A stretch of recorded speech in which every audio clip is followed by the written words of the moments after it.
Shalom, shalom. First and foremost, Kal Halal. All praises, honor, and the glory shall go to Yahweh, Ba'asham, Yahweh Shai, Ba'asham, Akakodash, Brakatham. Double honor shall go to apostles, elders, and bishops, a great millstone, who continue to teach and to rule well. Shalom to the Akims, a great millstone of like-minded camps and individuals who continue to teach as one body, who continue to be out on the highways and byways, risking their lives for the greater good. Shalom to sincere Aquats who are continuously learning in silence, as the Holy Scriptures have commanded for you to do so. Shalom to the speckled birds, aka the Israelite foreigners, who appear to be as the heathens, but are also the scattered Israelites from the four corners of the earth. And also shalom to the true believers and subscribers of this true gospel, for this should be considered a true blessing from the higher power. This is Azariah Gabar, representing the King is Coming channel, back at it with another lesson for edification purposes. All right, so for you Jakes out there, this shouldn't come as a surprise to you guys, because it's certainly not a surprise for us 1/3 of the hopeful elect that your president, Donald Trump, finally came out his face and admits that he has no interest or any desire to help out the American public. All right? So what you see on your screen, you got the Young Turks, all right? And like I said, they don't pull any punches, all right? And you got Anna Kasparin. She's a real firecracker, all right? I think she's like the Turkish equivalent to a Judite woman, okay? Let's put it that way. Because remember, the Turkish people, they're known as Gomer, all right? So the video for her, title for her video, Salakia, is Trump admits he has no interest in helping Americans. All right? Because he ran on a campaign, promise, before he got reelected. And to me, he was selected, not elected, that if he gets elected, all Americans are going to be winners. All right? He made mention that we're going to be such winners that we're going to get tired of being winners. Okay? But now, like I said, he's reversing course. So the title for my video, Abba Ratazar, Lord willing, will be, Are We Winning Yet? Okay? Because that's the new mantra going on with anti-Trump detractors. Are we winning yet, Trump? Are we winning yet? Because of everything that's going on with the economy, with this war, the ramifications and repercussions of this third world, and such and such. All right, so this video is a little over 9 minutes long, so I'll play it in its entirety. But before I do so, fair use of the 1976 Copyright Act for this video is strictly for education and edification purposes only. I'm not making a dime off of this video. So I'll play the video, pull up precepts like I always do, and we'll call it a day. Let's go. It's not possible for us to take care of daycare, Medicaid, Medicare, all these individual things. They can do it on a state basis. You can't do it on a federal. We have to take care of one thing: military protection. Oh, yeah. Oh, yeah, you heard that correctly. Your tax dollars shouldn't go toward making your life better in government programs that you fund. No, no, no, no, no, don't expect that. Your tax dollars should just fully be used for military activity that oftentimes is carried out on behalf of a foreign country. That was the President of the United States telling the American people that they can F off. Are we winning yet? So Trump does want to spend this money on military and wars, which is why he has asked Congress to allocate more than they typically allocate for defense spending for the Pentagon. Usually it's around $1 trillion. Now he wants $1.5 trillion. You guys feel good about the fact that we live in a military state, I guess, where this is theft of our resources. Okay, this is the government stealing from the American people on behalf of a foreign country to fight their wars. That's what's going on here. But we should talk about how much economic pain the American people are in for, how our government has no intention of helping us as that economic pain absolutely destroys our lives. And make no mistake about it, this now world war that we're engaged in is considered a world war because the entire globe is impacted by the fact that the United States was stupid enough to believe Israel and engage in a war against Iran on their behalf. So let's get to the details of that economic pain, shall we? Because it's going to get worse, but let's talk about where we are right now. Don't expect the government to help you. So comments from US President Donald Trump in a Wednesday evening national address warned of further military aggression against Iran in the next 2 to 3 weeks, dampening hopes for an imminent de-escalation in the conflict and driving oil prices up more than 13%. Higher oil prices means inflation everywhere, in every sector, including food, by the way. I didn't even know myself that a third of the world's fertilizer comes from the Middle East and is transported through the Strait of Hormuz. So there's going to be an increase in global hunger as a result of this war. Prices at the grocery store going to be a lot higher. Price that you pay at the pump, it's already a lot higher. It's going to get worse, definitely going to get worse. And so Trump basically said that the war will continue, which is sure to damage more oil and gas infrastructure. Let's take a look. We're going to hit them extremely hard over the next 2 to 3 weeks. We're going to bring them back to the Stone Ages where they belong. If you're here in the greater Albany area, we're one of the highest rated heating and air conditioning contractors in the area. And if you're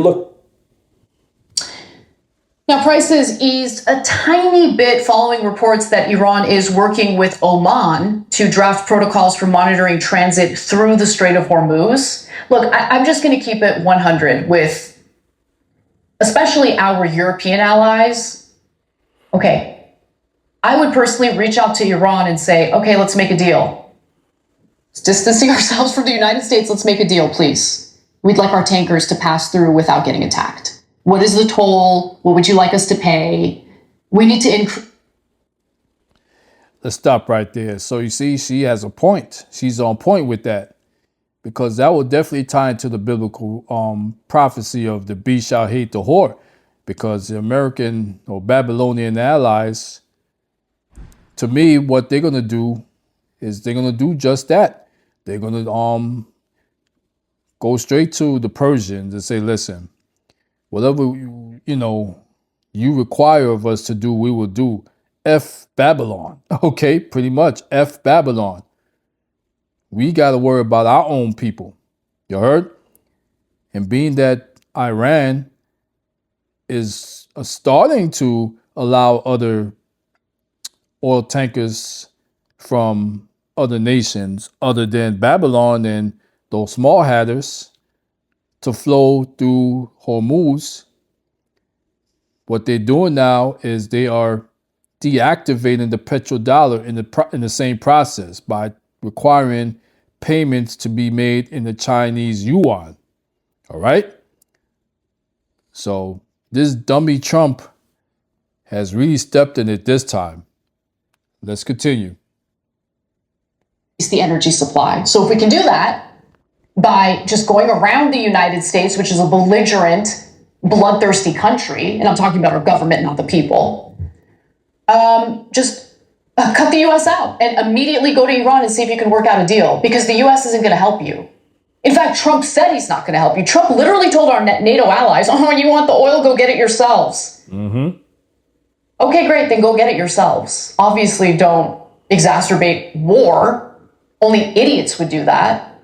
And unfortunately, our government is full to the brim with idiots. Our Secretary of War is a literal wife-abusing alcoholic who was a weekend anchor on a freaking cable network that's viewed by boomers in their 70s and 80s. So, yeah, I would go around the United States and I would try to find a way to negotiate. I would, consider diplomacy in this situation, wherever you can consider it.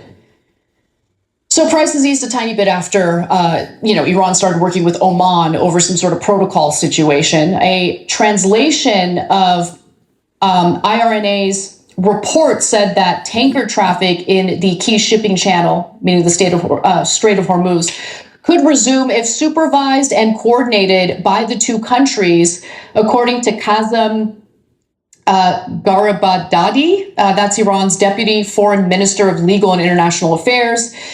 U.S. West Texas Intermediate crude futures for May were up 10%, so it went from 13% to 10%, at $110.22 a barrel as of 11:33 a.m. Eastern Time today. Giles Alston, who happens to be a political risk analyst over at Oxford Analytica, spoke to CNBC about all of this, and here's what Giles had to say. It's becoming increasingly clear that the U.S. position on what you do to get your oil out of and through the Straits of Hormuz is now something which Washington has largely washed its hands of. This is now something for those who take oil through the strait to sort out for themselves.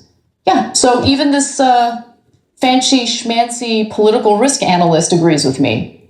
Yeah, you got to go around the United States and just go straight to Iran and see if you can negotiate some sort of deal.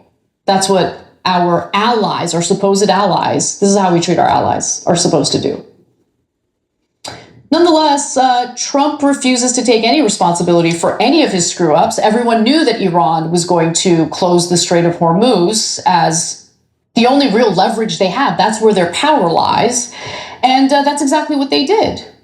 And nonetheless, Trump is playing stupid about it. Take a look. Many Americans have been concerned to see the recent rise in gasoline prices here at home. This short-term increase has been entirely the result of the Iranian regime launching deranged terror attacks against commercial oil tankers in neighboring countries that have nothing to do with the conflict.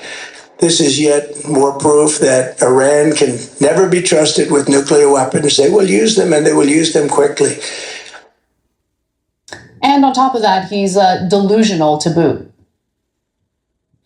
In 1 year, we've taken a dead and crippled country. I hate to say that, but we were a dead and crippled country after the last administration and made it the hottest country anywhere in the world by far, with no inflation, record-setting investments coming into the United States, over $18 trillion, and the highest stock market ever, with 53 all-time record highs in just 1 year. It all positioned us to get rid of a cancer that has long simmered. It's known as the nuclear Iran, and they didn't know what was coming. They'd never imagined it. The price of oil per barrel was $73 prior to this stupid war that we got dragged into. It is now $110 a barrel. And why don't we take a look at the performance of the S&P 500 year to date? Wow, a lot of red there. Fascinating. Down 6.65% year to date. I guess we're winning too hard. So tired of winning. I'd like to lose. If this is what winning looks like, I'd love to lose. It'd be great if we could lose Trump. Anyway, we got to take a break. No, one other thing. Oracle just announced that they're laying off 30,000 workers. You want to know how they let their workers know that they're being laid off? An early morning email. No call, People who had worked for Oracle for 20 years got an email letting them know you're done. People are gonna get mad at me for, supposedly doing a meme of that disgusting Larry Ellison. He is the worst of us. Absolute scum. And the fact that all of the commentary about me covering a story having to do with him wanting to surveil all of us had to do with like, she did a gesture that looks like a meme that's anti-Semitic. You're going to focus on that, but you're not going to focus on the fact that piece of crap wants to surveil every single person with his technology. He wants us to live in effectively a surveillance police state. This is how he treats his workers. If you are far more concerned with my gesture, you're also scum. Woo! Like Ric Flair, that wrestler. Woo! All right. So I'm sure you Jakes heard of that slang from way back in the day. I can't win for losing, or you can't win for losing, or something to that effect. Okay, so there you go. All right. Oh, and by the way, there's an allegation that's going around that supposedly Trump was hospitalized yesterday. And some are even saying he might have died. He might have been deleted. And that there's a media blackout from the White House to confirm this. All right? But it was said that he canceled, his future appearances out in public. So we'll see. All right. So again, are we winning yet?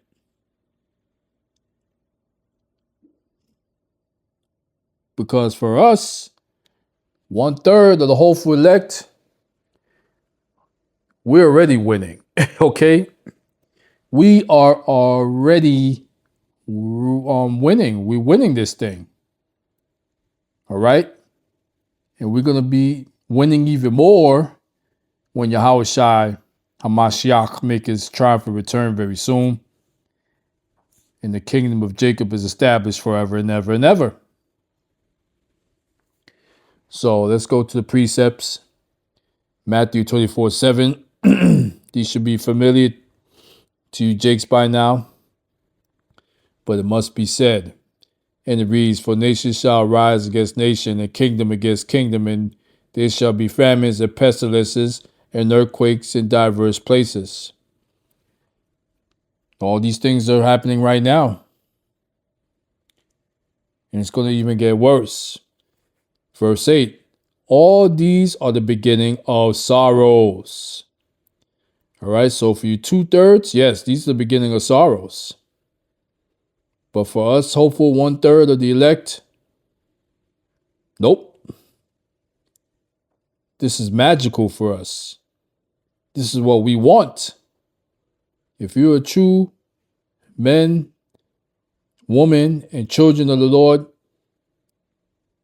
you want these things to go down and to ramp up. All right?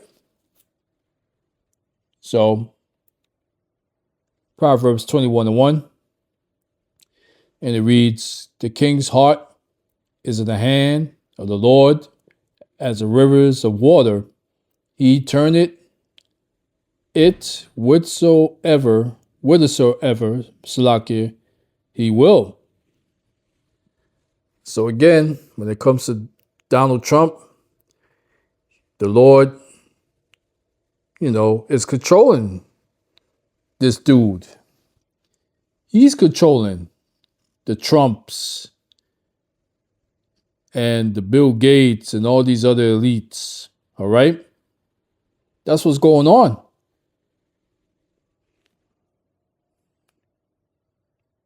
And like I said, Trump was selected and not elected, courtesy of the Lord. That's what I keep telling people. Revelation 11:14. And of course, the same precept, the usual precept. The second woe is past, and behold, the third woe coming quickly. We're here now. This is officially World War III. Because you have a lot of people out there saying, oh no, it's not quite the third woe yet. No, it's here. It's happening right now in real time. So don't get it twisted. All right? And then I mentioned about the beast shall hate the whore.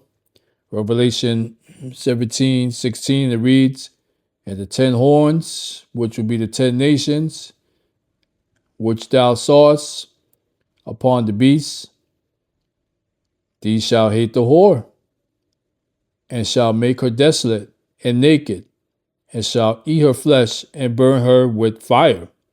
And that's going to be with those ICBM nukes. That's going to be shot off very soon because of the actions of Babylon and those small hatters. All right, so making this a quick video today. But again, are we winning yet? Are we winning yet? Like I said, for us, we're winning. But for the rest of the world, the answer is no. All right, so that'll conclude this lesson for today. And once again, Abba Ratazah, Lord willing, hopefully edification was brought forth. So with that being said, all praises, honor, and the glory shall go to Yahweh, Ba'asham, Yahushai, Ba'asham, Makakodash, Brakatam, Kwam, Yasharal, Rise Israel. And as always, Abba Ratazah, Lord willing, on to the next video. Shalom.